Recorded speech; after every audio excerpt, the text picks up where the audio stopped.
2, 1, play! Warning, the following video may contain spoilers. If you have not seen the movie, you can pause, give us a like, and subscribe. Fans, we're going to talk to you today about Star Wars The Last Jedi. Alright, let's just jump into it. Number 1. We are going to talk about the relationship, basically, between Poe and Vice Admiral Hota. So, for people who don't know, Hota is a Vice Admiral that takes over. She's basically put into command about midway through the movie.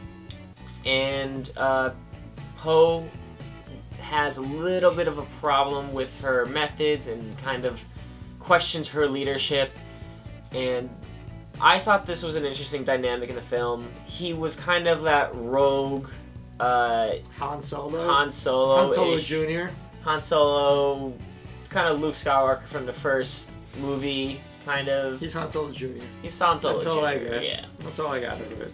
He, I liked the relationship because, again, this is a spoiler for the movie, but basically, toward the end, the movie kind of moves into a direction that if none of the main characters had done anything to really try to make the situation better, they actually just all made it a little bit worse. There was a plan that was already set up, which would have ended up saving like a lot of the resistance, and I thought that Poe, being that kind of person who's kind of like, he was a dick. He is a dick. Like that's his character. Like he's like the handsome rogue Han Solo guy that like runs around and does whatever he wants and thinks he knows the best course of action. He's the there was a line, rebel of the rebel. He's the rebel of the rebels. The rebel of the rebels. There's actually a line I kind of thought was really great, in where like she says like I think it was called a dreadnought, that the ship that they destroyed was called a dreadnought. Yep. And it was just a really great moment. He basically sacrifices everyone who went out to fight for them. And, you know, he says, we took it on a dreadnought. And it's like, kind of just like, he's like practically the only one to come back from that. Like, everyone else gave their life. Died. And he so killed everyone. So he thinks he was like a leader in that instance, but it's like, you're not a leader, you didn't save anyone. Like, everyone gave up their lives. Like, for what? You destroyed the ship. That's great, but was it worth it? So it brings up, you know, a kind of a questionable decision on our hero's end, which is not all the time used in Star Wars movies, but I thought it was good. I thought it was a good choice. Do you want to kind of go right into number 2? Yeah, number 2 is we have absolutely zero answers on who Snoke is because he is nobody. Yeah. So he is a guy that uses lightning and force powers. And has force powers, and it's basically Lord Sidious, but not Lord Sidious. But he is Lord Sidious, but he's not. So, Snoke really is not really given much of a backstory. All we know is he's from an unknown part of the outer rim of the galaxy. The unknown portion of it. Yeah. And really, that's all you learn about his character. You know that he's obsessed with like rich and wealth, and that's kind of like a little Easter egg.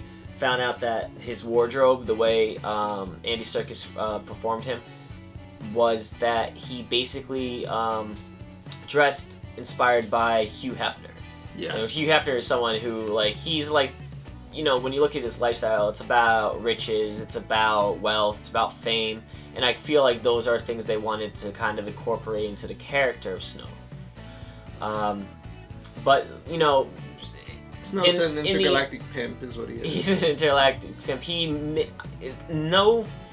I don't think there's a full clarification, but he is sort of, he calls Kylo Ren his apprentice. But I don't know if he's actually master. Like, I know there's always 2, that's a big theme. The rule of 2. The rule of 2.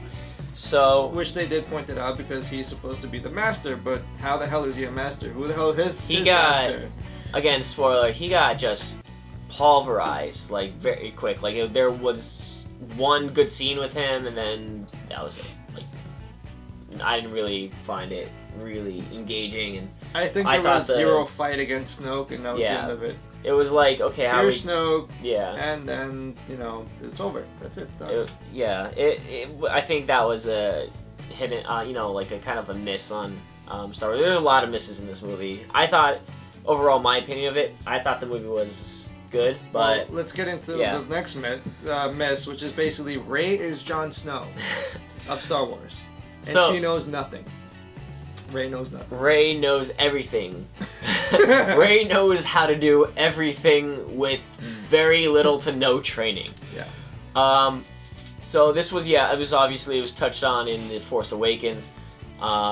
She kind of like learned how to use the lightsaber and like, you know, kind of knew how to use the Force powers almost with like no guidance. Just knows how to do everything that a Jedi should know how to do. Yeah. Or is trained to many years of practice and training from Padawan, being an apprentice of a Jedi Master for years, and she just knows how to do it. You need to begin your training when you're a little kid, and you know, I know it was touched on in the prequels, but like, you know, like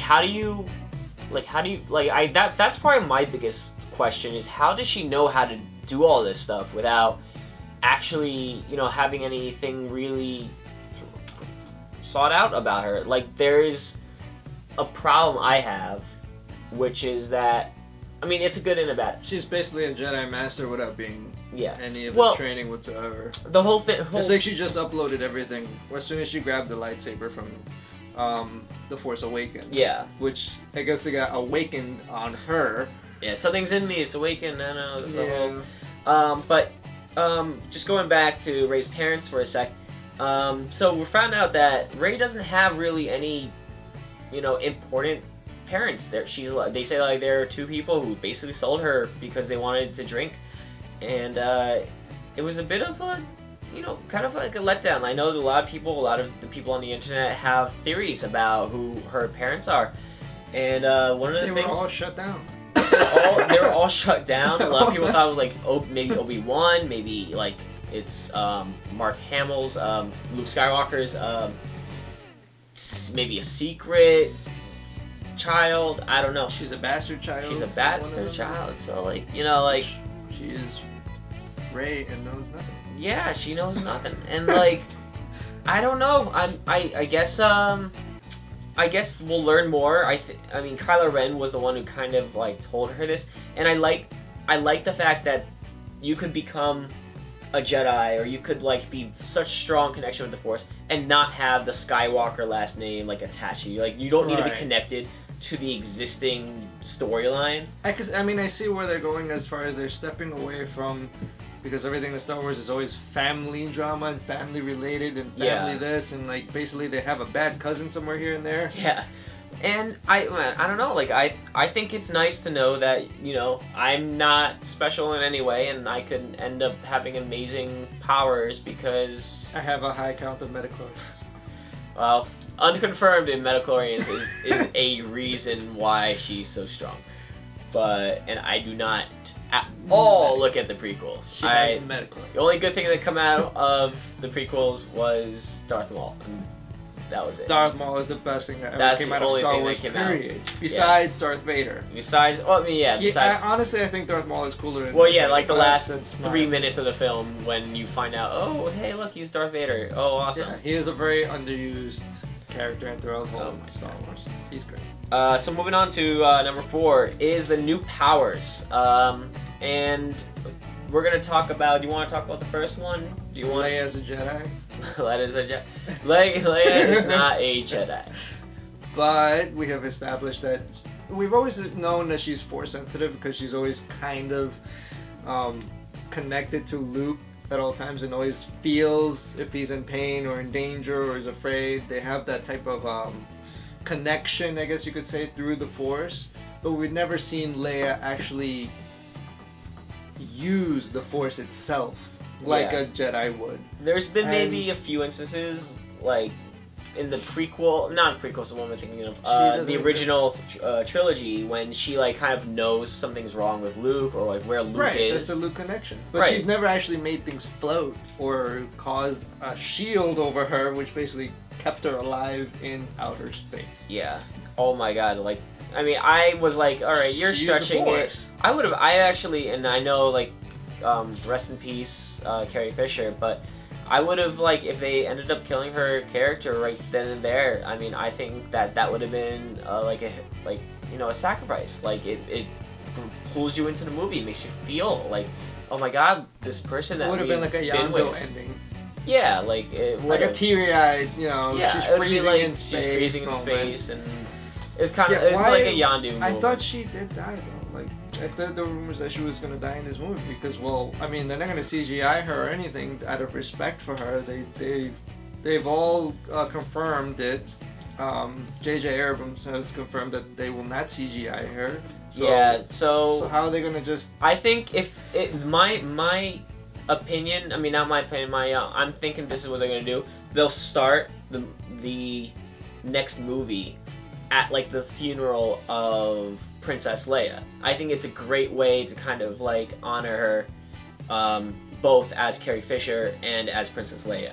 And then you move on from there, because now she's kind of like out of the way of the movie. Like, it's like paid respects to her, thank goodness. And I think that would be just a great way, kind of moving along the story and showing like, yes, there was these things. Now all the Skywalkers are pretty much done, as far as we know, gone, except for Kylo Ren, which essentially will be the last Skywalker. Or how about Luke's new powers on? Oh yeah. So I thought that was probably my favorite part of the film, was the fight between Kylo Ren and Luke Skywalker. Yeah, that it was cool. Yeah, it was, but Luke ends up actually not having actually been there. I'm calling it mind projection. So he sends like a projection of himself to across the universe. Across the galaxy, and basically fights Kylo Ren. Somehow, created an actual representation. Clone of himself, basically. Like a clone of himself. Like, it was not a clone, but like Using the Force. he was like, he was interacting. Like, I'm not. And he was somehow able to hit him too. I mean, the sabers, connected. Yeah, the Everything sabers connected. It was physical. It was It was very a physical version of him. It was very physical, and it was a great scene, and I thought that was a nice addition. Picked up new power. I mean, That's they a could badass power. They can do whatever they want with any powers at this point. Yeah. Give them like force lightning, creating.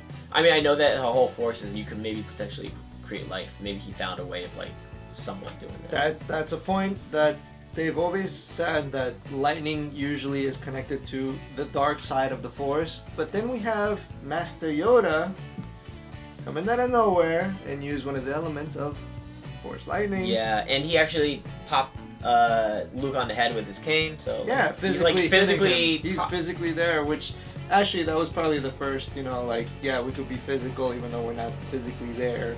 Oh, That's yeah. probably why Luke was able to do that at the end of the movie.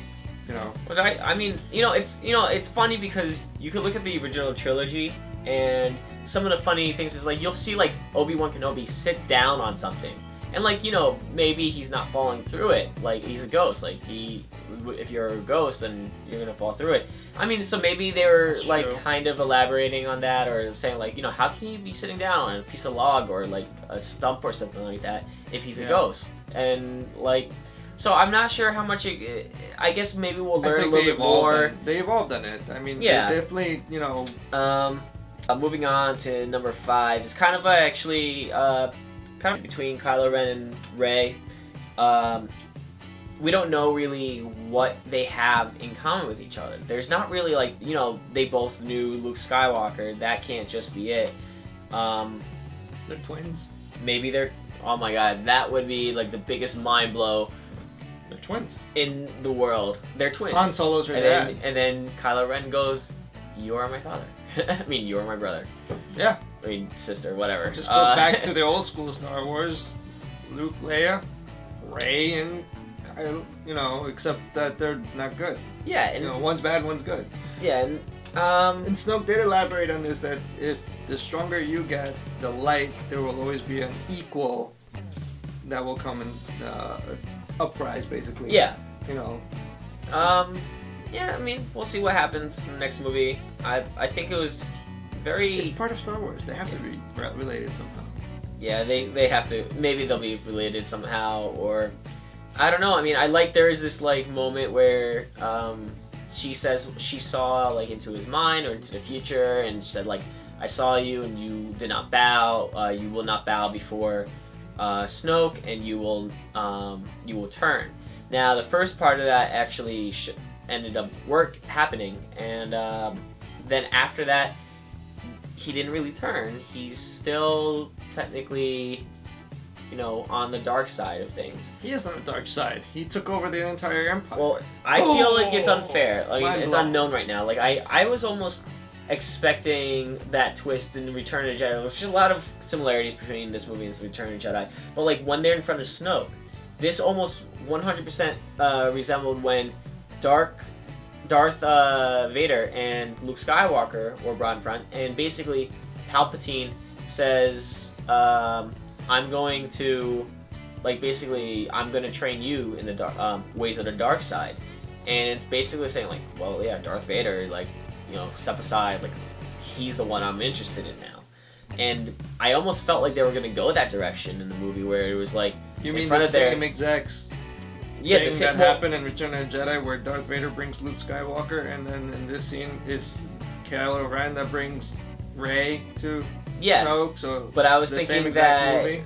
And then he betrays the Emperor. Yep. Yeah, I mean, where Vader kills Lord Sidious, and Kylo Ren kills Snoke. Oh yeah, so original. Yeah, there were moments in here that took from The Empire Strikes Back, took from The Return of the Jedi. Kind of like, you know, it's like the same thing what they did with the first movie, The Force Awakens. They kind of like took it from the A New Hope. The New Hope.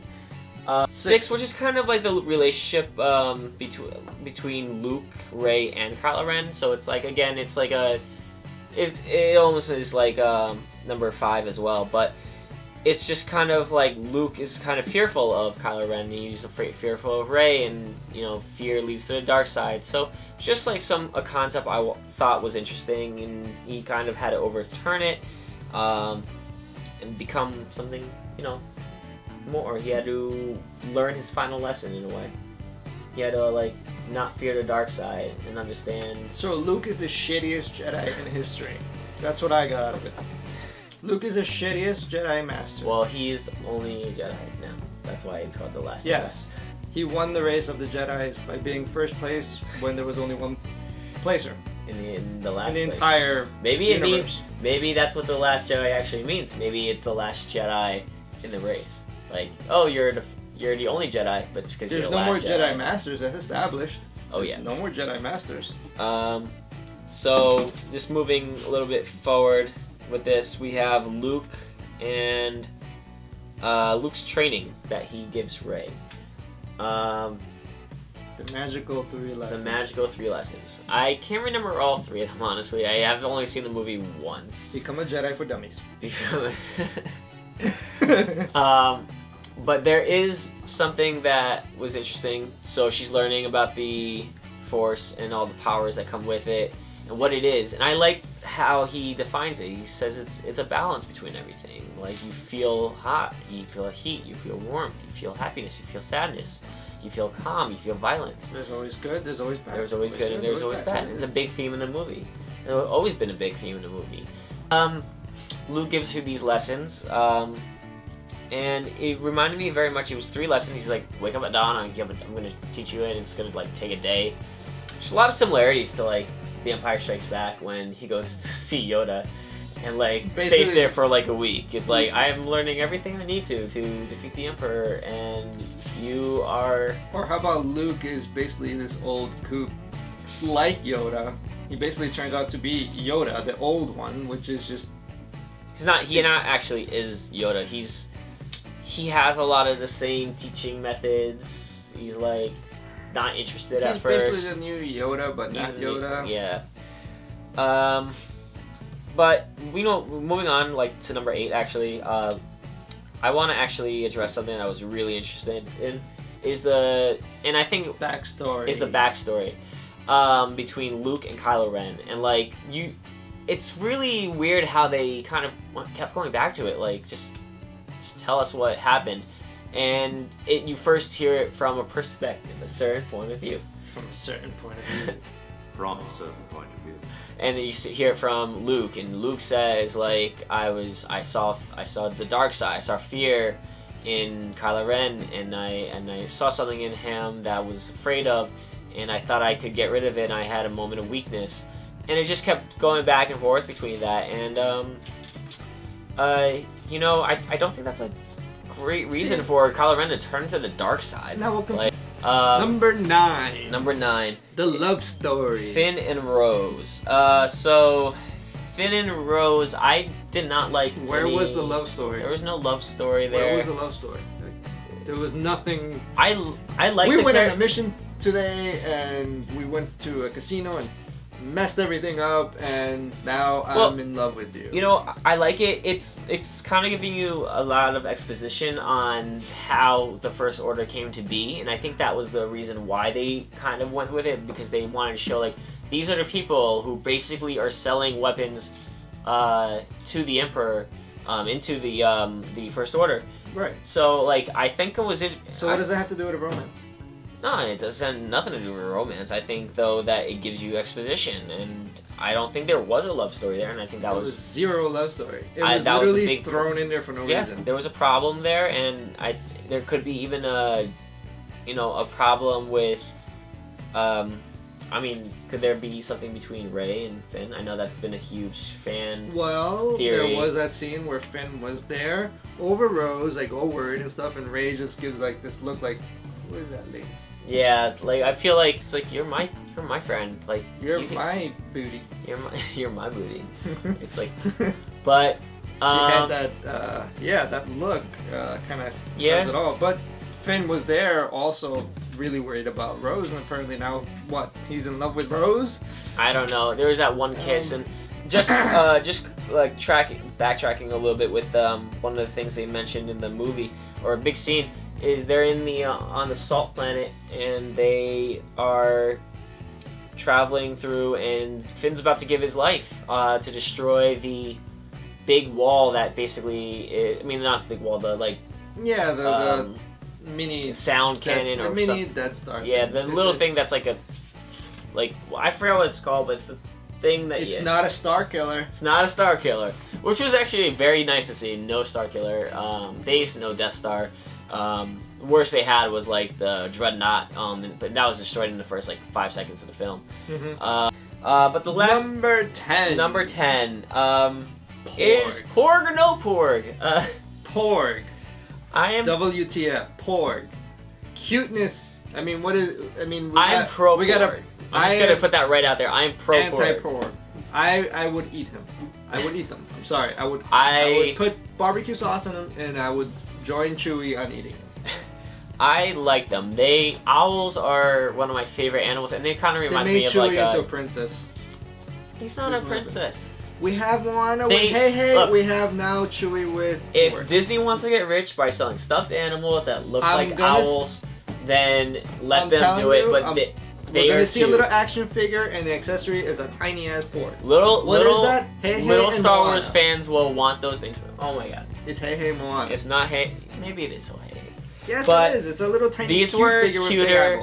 There were a little too many for me, honestly, in the movie. But as far as an idea, it's comedic relief. There was a lot of comedy, by the way. Just gonna mention it in the movie. There was a lot of comedy, even from the first. A little bit too much of a touch from Guardians of the Galaxy. A little bit. I agree with that. Like the whole first scene between Poe and I think it's I forgot he was on transmission. I have an important message from Princess Leia, and he was going back and forth. I'm still waiting.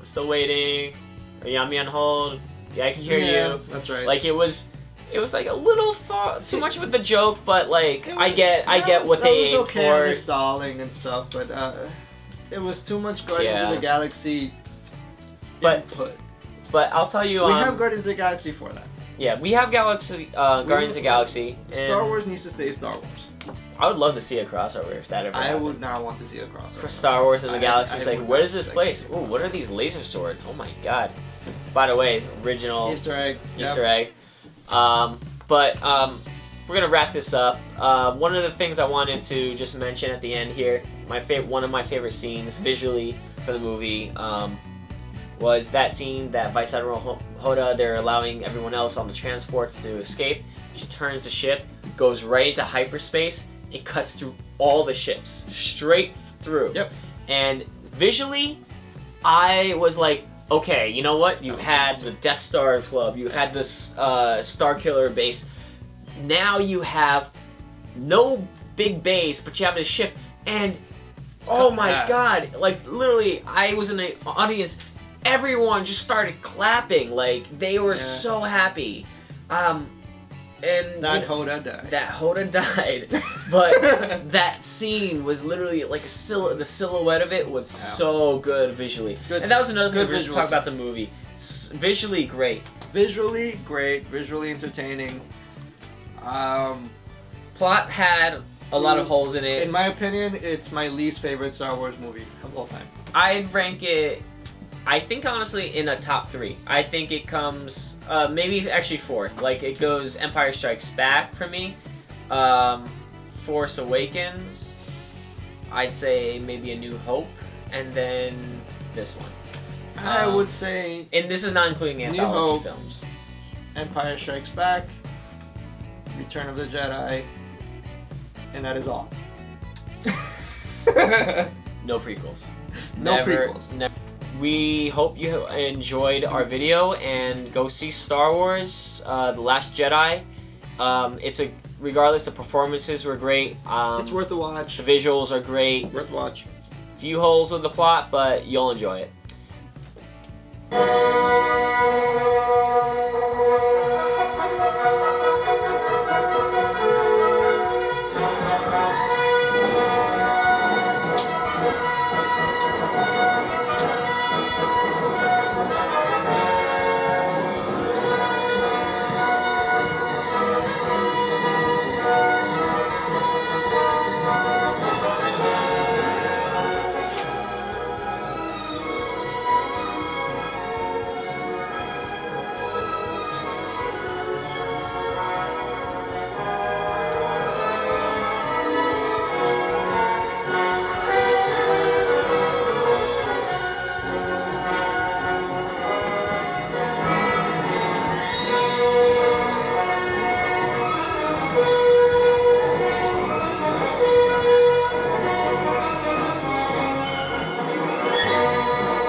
May the Force be with you.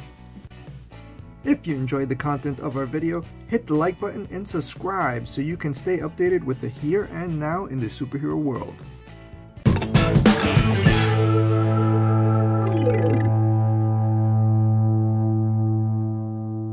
3, 2, 1, a